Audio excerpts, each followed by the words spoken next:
हाय viewers, कैसे हैं आप लोग। उम्मीद है खैरियत से होंगे। आज का हमारा जो उन्वान है, हम बात करेंगे कैपेसिटर के हवाले से कि कैपेसिटर बेसिकली क्या चीज़ है, कैसे काम करता है। तो फर्स्ट ऑफ ऑल मैं आपको ये बताऊंगा कि कैपेसिटर जो है वो दो धातुओं से बनी हुई एक इंस्ट्रूमेंट है, एक आला है जिसके दरमियान इंसुलेशन की जाती है और उसके बाद उसको एक होल में बंद कर देते हैं और 2 पॉइंट्स के बाहर निकालते हैं। यानी अगर कैपेसिटर का मजमूआ अगर आप देखेंगे, कभी आपने तोड़ा हो उसको या कभी वो आपके सामने फटा हुआ आपने इसको देख लें, तो आप देखेंगे इसके अंदर दो तरह के धातु, 2 तरह के मेटल हैं और फिर उनके दरमियान जो एक इंसुलेशन है और 2 पॉइंट जो है बाहर निकाले हुए हैं। तो ये बेसिकली एक मजमूआ है कैपेसिटर का। अच्छा, अब बात क्या है कि अब वो 2 जो पॉइंट निकाले हुए बाहर वो कैसे काम कर रहे हैं।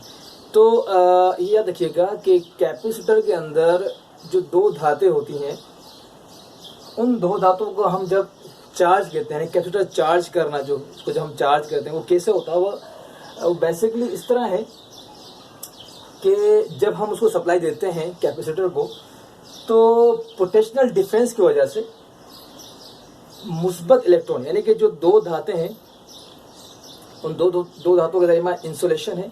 जब आप उसको चार्ज करते हैं कैपेसिटर को, जिसको हम कैपेसिटर का चार्ज होना कहते हैं, तो पोटेंशियल डिफरेंस की वजह से एक प्लेट जो वो मुस्बत होती है, एक मनफी, यानी पॉजिटिव और नेगेटिव 2 प्लेट है ना, एक पॉजिटिव होती है, एक नेगेटिव होती है। पॉजिटिव जो है उसमें कम इलेक्ट्रॉन होते हैं और नेगेटिव में इलेक्ट्रॉन की तादाद बढ़ जाती है। तो इसलिए हम इसको कहते हैं कि अभी कैपेसिटर जो है वो चार्ज हो गया। अब जब आप किसी भी मोटर में इसको लगाते हैं, अच्छा, कैपेसिटर का काम क्या होता है? कैपेसिटर का काम ये है कि उस मोटर की स्टार्टिंग में हेल्प करे या उसकी रनिंग में हेल्प करे। यानी कि अगर रनिंग के एतबार से है, वो मैं आगे बताऊंगा कि कितनी तरह की जो है वो अकसाम होती हैं, तो वो मोटर को वो मुतवातिर तौर पर चलाता रहे, कंटिन्यू चलाता रहे। अगर स्टार्टिंग है तो स्टार्टिंग के एतबार से। तो अब क्या होता है कि वो मुस्बत में कमी और मनफी नेगेटिव जो है उसमें ज्यादती होती है इलेक्ट्रॉन्स की।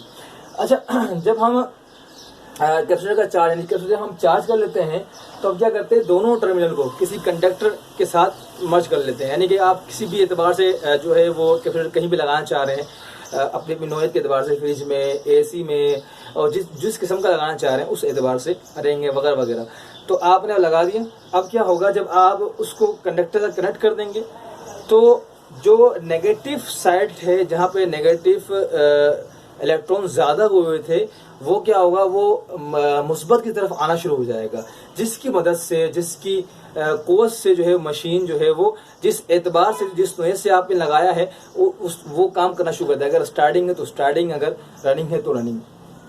तो ये जो है इस तरह ये एक कैपेसिटर जो है वो काम कर रहा होता है। और आपने देखा होगा जब हम इसको चार्ज करते हैं और जब चार्ज होने के साथ नेगेटिव की तरफ इलेक्ट्रॉन बढ़ते हैं और मुस्बत तरफ कम होते हैं, तो चार्ज करते वक्त आपको एक आवाज़ भी आती होगी, और जब आप उसको स्पार्क डिस्चार्ज करते हैं तो भी आपको एक आवाज़ आती होगी। ये कैपेसिटर की अलामत है उसके दुरुस्त होने की।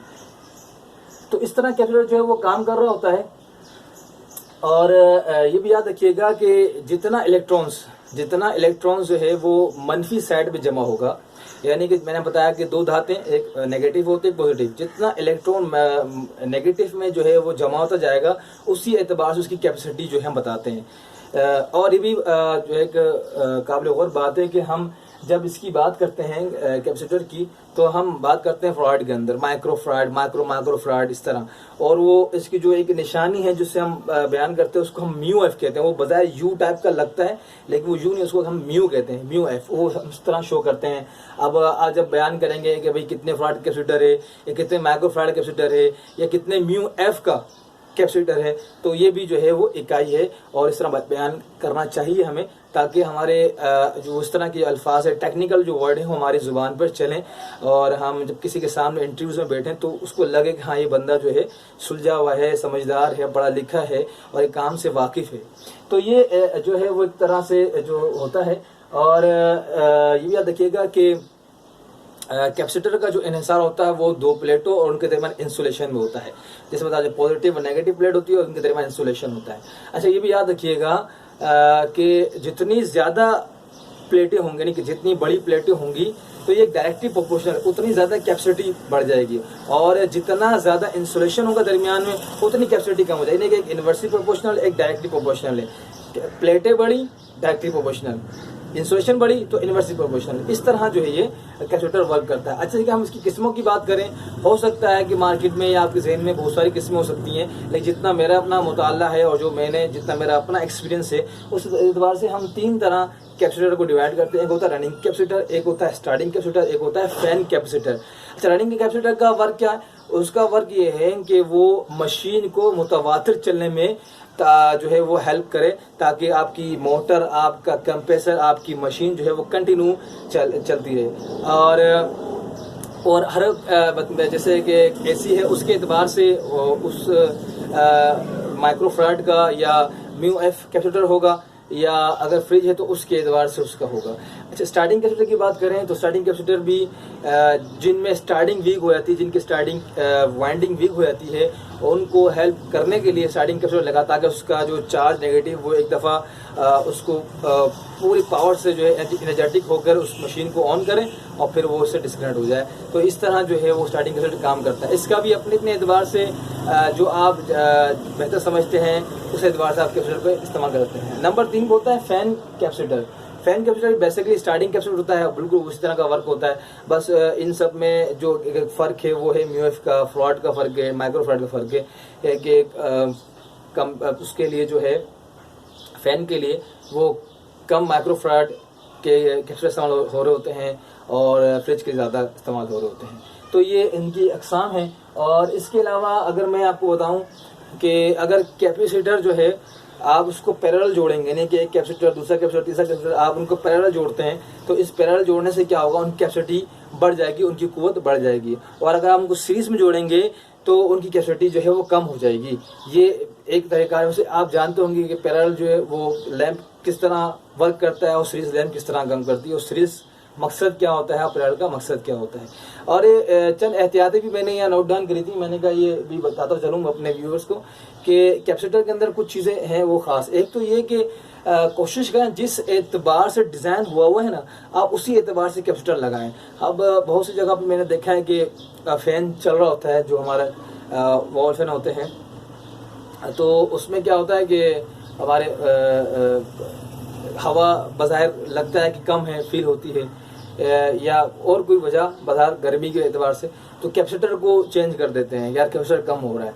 तो अब मिसाल के तौर पर उसमें 3.5 म्यूएफ का जो है वो कैपेसिटर लगा हुआ है, वो कहते हैं 4 का लगा दो, 5 का। ऐसा नहीं होना चाहिए। जिस एतबार से डिज़ाइन हुआ है, फ़ैन हो या कोई भी चीज़ हो, उस एतबार से आप लगाएं कैपेसिटर, वरना मशीन आपकी जो है वो ख़राब हो जाएगी। वो ज़्यादा पावर उसको मिलेगी तो वो गर्म हो जाएगा, उसकी वाइंडिंग जो है वो वीक हो सकती है, और भी बहुत से मसाइल पैदा हो सकते हैं। इसके अलावा भी आप याद रखें कि कैपेसिटर को अगर आप कभी चार्ज कर रहे हैं तो ये ज़रूर याद रखिएगा कि चार्ज के दौरान ज़्यादा चार्ज नहीं करना। हमने बस चेक करने के लिए एक लम्हे के लिए बस उसको दोनों पॉइंट को जो है वो स्विच में लगाने, और बस उसके बाद उसको चेक कर लेना। ज़्यादा लगाने से कैपेसिटर हीटअप हो सकता है, कैपेसिटर फट सकता है, और भी बहुत सारे नुकसान हो सकते हैं। इसके अलावा इस बात को भी मद्देनजर रखा जाए कि जब आप कैपेसिटर को चार्ज कर चुके हैं या वो कैपेसिटर चार्ज हो चुका है, तो उसके टर्मिनलों को हाथ ना लगाएं, और ऐसे ही चार्ज के दौरान उसके टर्मिनलों को हाथ ना लगाएं, वरना सारा जो झटका है वो इंसान की बॉडी के साथ ही इंसान के अंदर आ जाएगा, और फिर उसके भी जो है नुकसान हो सकता है। ज़्यादा अगर खुदा न खास्ते बड़े पावर कैपेसिटर है तो जान भी जाने खदशा है, लेकिन बहरहाल नुकसान तो हो जाता है। इसके अलावा जब चार्ज कर लिया तो इस बात का भी एहतियात रखा जाए, इस बात को भी मद्देनजर रखा जाए कि उसको फ़ौरन डिस्चार्ज किया, ताकि खुदा न किसी और के हाथ में जाए तो उसको नुकसान ना पहुँचे। तो ये पूरा एक खुलासा था कैपेसिटर के एतबार से, कैपेसिटर किस तरह वर्क करता है, उसकी कितनी किस्में हैं और हमें क्या एहतियात करनी चाहिए। आई होप कि आपको ये वीडियो पसंद आई होगी, प्लीज़ इसको शेयर कीजिएगा। Thank you.